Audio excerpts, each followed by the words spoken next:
ribota devino ibota ege no pe ega veri mani gbera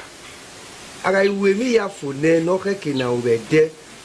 oga se dobota ga lieva e otane edega igwe fone ebi pie mo ritimo o si mo ya koko aga to hamaya ebi buna ya ribota ugbeso e mo ya we ya ku edade ikuno keke ikwe ikuno keke ya khian ma boye inaya ayari buta wesore mo be agbiro sama mo enwe gedegbe na ya ga ari ni ma begene de so kwa ni majena nia agi jeberio mana bre eri magade eri mare wage o kame o bedu ni to boy na egbe yege baba ka to obasoge ne obo ba fo ore doya baba na rijina emi ya ofiwirie o makeke na re ore do onimana wi mana buwe adi ulao nu to ha ma bi na we begene de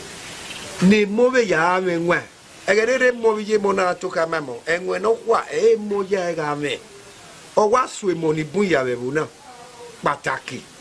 egi ma gi je bi ri o ona we ni la o baba nu to ka ma ni mo ga ya me nwa no ali ge o dunia bi ni ke mi ya ni o emi no shie negi na mi boy bege no oi we omo etota ni ra gwegun omo etota ni ye gwegun izabo omo ki ya gbe yegun izabo omo ki ya gbe na gbon why no why wouldn't we build why wouldn't we build no build be what go what things about moving and what so work and ni me using ni na so why ni ma awa yi sabo gbe yegun awa gun we no tota no ki yete na gun ye ma ni da te na gun ye ma emi no ri do si ore re na ni ki bege ne emi esi na ya biele mi dan ya mare ri o bolele be na ri ye na ni emi dan o ri biele mi dan uswe wa no yu za bo gu yin agun o ri be biele na o ri be biele ni enana ya gba me gwegun we get your man. Share. Oga no when time we e wa tagele no. Bege so no gbera. Emi ke wa ma oduga ni le to pa no ke. Ana we na khian la dia. Ari khian la dia ari awo we na ya gwa lo vinye. Na te adodo igara mi ovie na te adodo emi yarama ana vie ma laru yana do pari o te han ana ya go alo aluweze o akedo pari o te han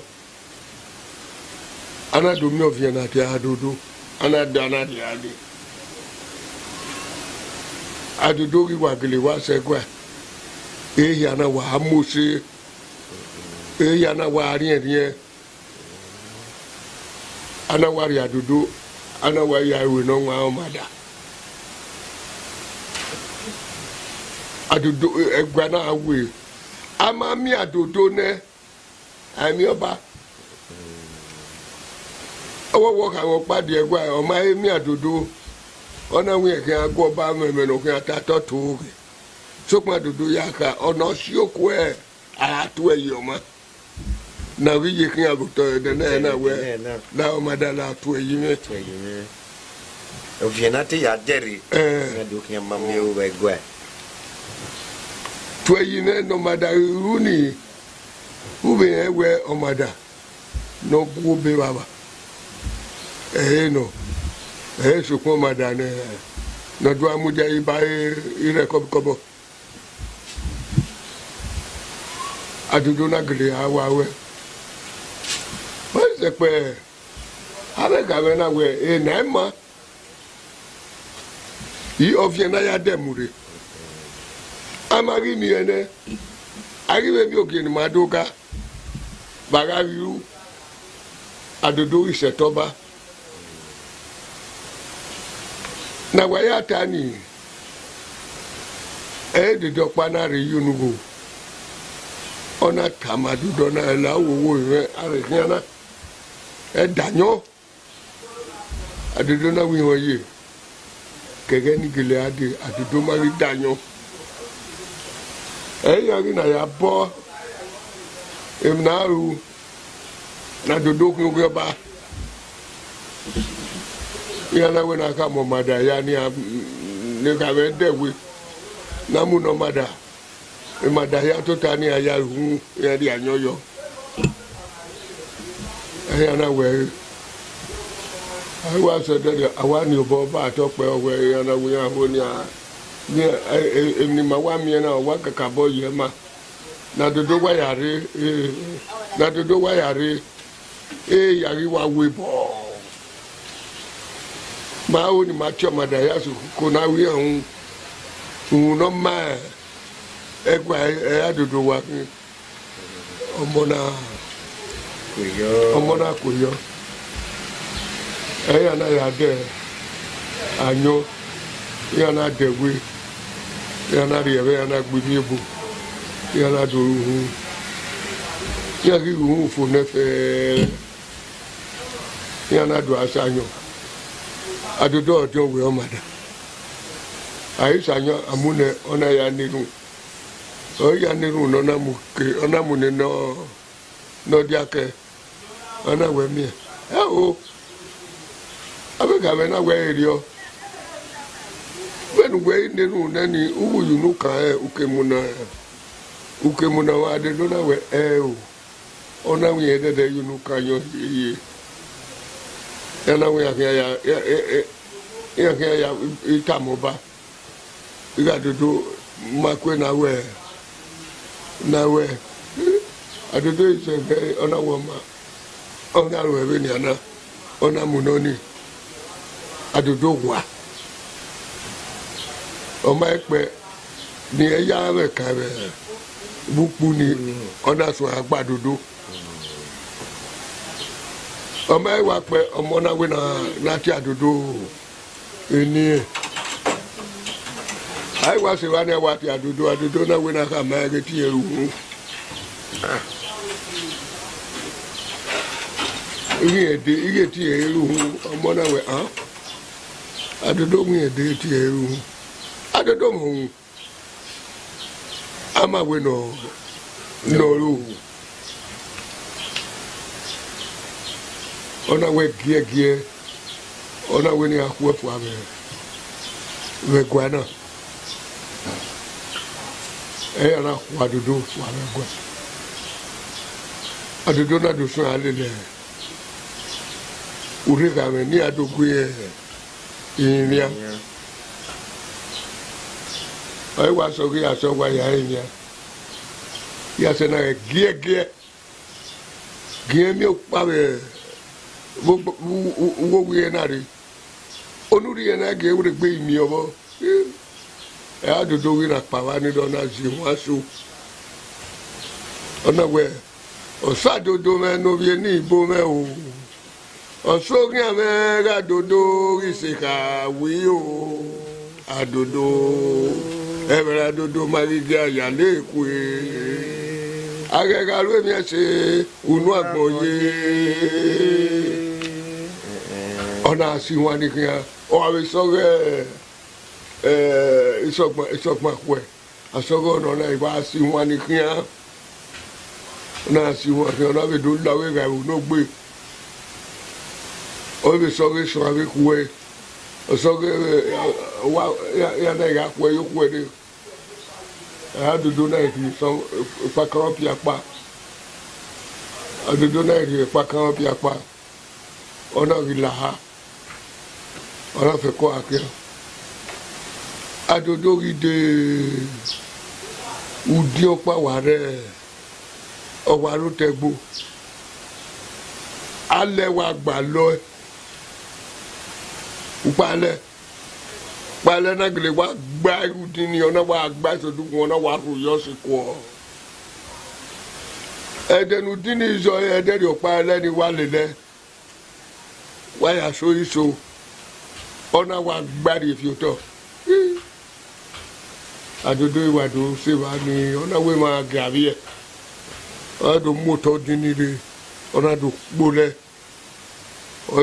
no wa ri opia ona wa ri nya upale ni ona wa he oi wa he upale ni wa fi le gadi udi wa go alo boa asobi re bo bi do bien e udi ni na ona be si wa so ige adodo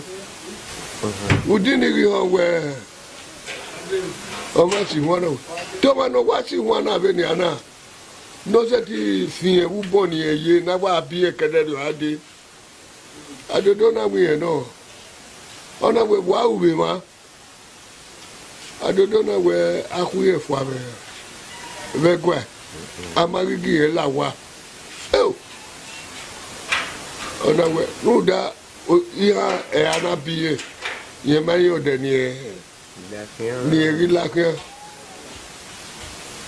e o ti na ka ma we ye ga gwe ni abo akin alu na we de ni e o nu e ona be nu wa mi na ona we mo bo he mo we gbe na pia na ni e ya fi e u pa le na ye be me bi o be do wa we ni e di pia na yo to no ya gbin ka gbe Buhari se ti mi ani ana ri egba ya ri enu e odina wọgba ẹdẹ ìwà gbé odina wa ọ̀nà wa kìlọ̀ bí alẹ́ kẹfìá ọ̀nà wa yé mùsùlùmùsù wa rúpọ̀ náà fọ ọ̀nà wa kún ẹ̀mú ẹ̀wẹ́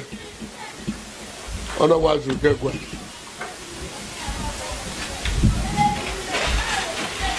ọ̀nà wa sẹ́kọ̀ọ́ ọ̀nà wa dùn dẹ́kọ̀ọ́ abe go awa se wa na we ho ni emi omo ya na we wa ya ru okike segwa na suwe gwa na suwe wa mi o mo pa no de wa to pe afona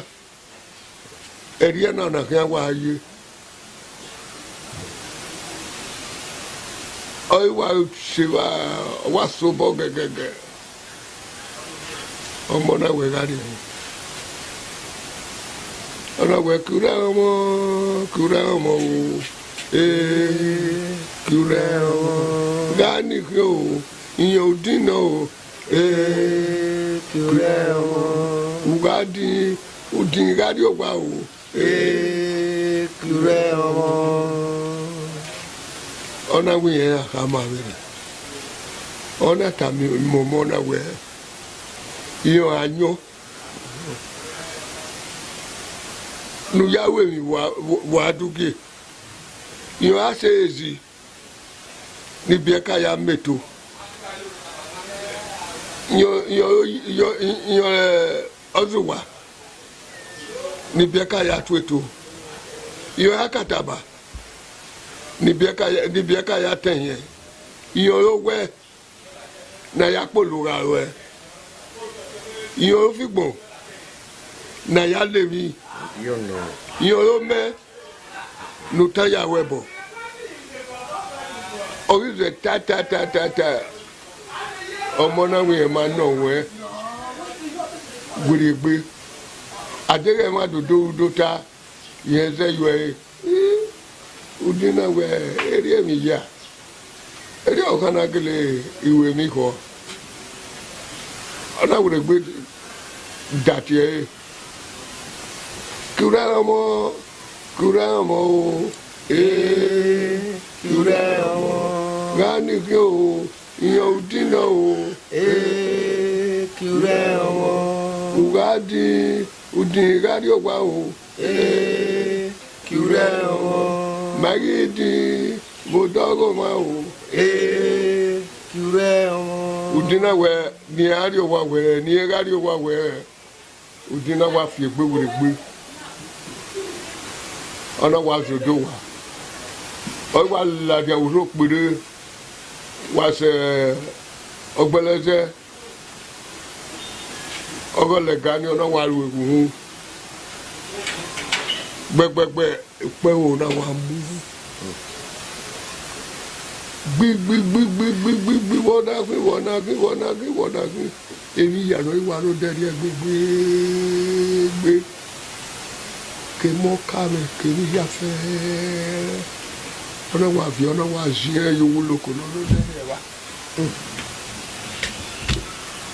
on ou dinario. Allez, c'est bien, on a moi, non, sur nous n'aime pas. À dodo pas. Ou dites de il y en a ma couille, voyez, vous derrière, il n'y a pas, il n'y a pas quand, évidemment. On a woma. On a wini ni ya gwale adodo tire.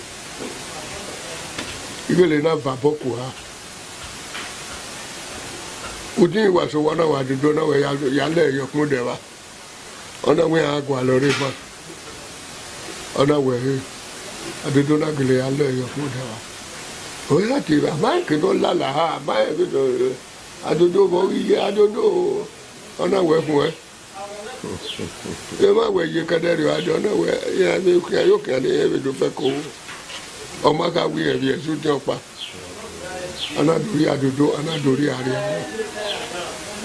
àrí adodo sẹ́gbẹ́ obìnrin adodo yà sẹ́gbẹ́ anáwẹ̀ ẹbí mi náà sọnù yà adodo náwẹ̀ ọ̀nà wẹ̀ àrí ọ̀nà wẹ̀ sọ pé náà díà ni ẹ. Ni egwa lodo ona we emi no gwa lo ana wa bi ro ana wa bi ona dodo emi e na bi agbon na bi oju ga no kaye adodo na ri kenu di yo na we ya ko na de la wa bamba na dodo re ne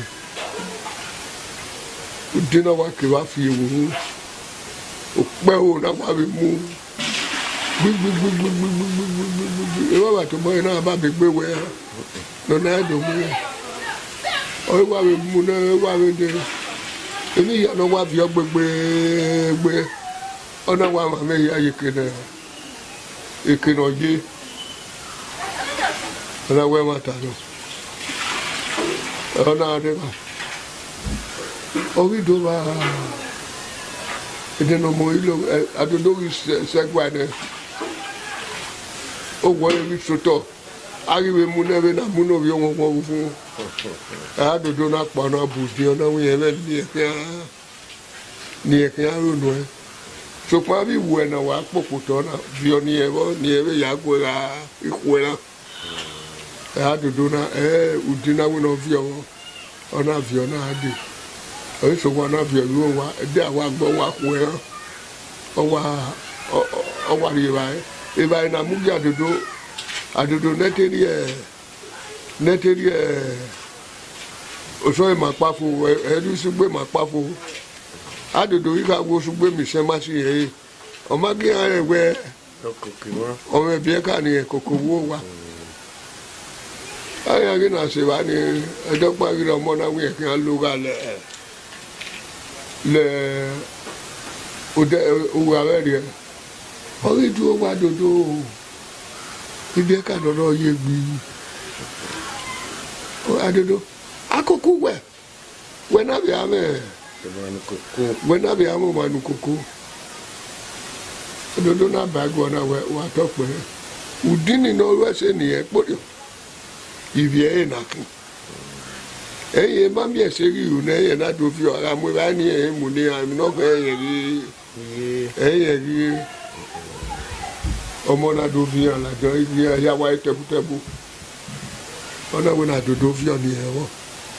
ni e fio ge e money uga adodo na we no fio ona fio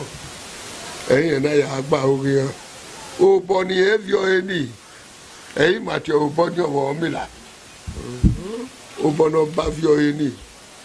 eyin ati o bo ni wo mi la adodo ti o bo ka dogina go ba ni eyin ma na ati o bo ni e wa ni o kana ya de wo adodo oba na edo atemo pa ona be si e nana mi wo wa no mi la ye oba la o nege ya yu kanto ne no da ipon me na dodo si ai ga pon mi bi e ka ni wa we se ni wa o ni e ma ye ru na wa ifi o mi lo amu kanto ne e bien de ne wa e wana e magana mwe igyoge na se ufome obe kinye uzola no bi wa ya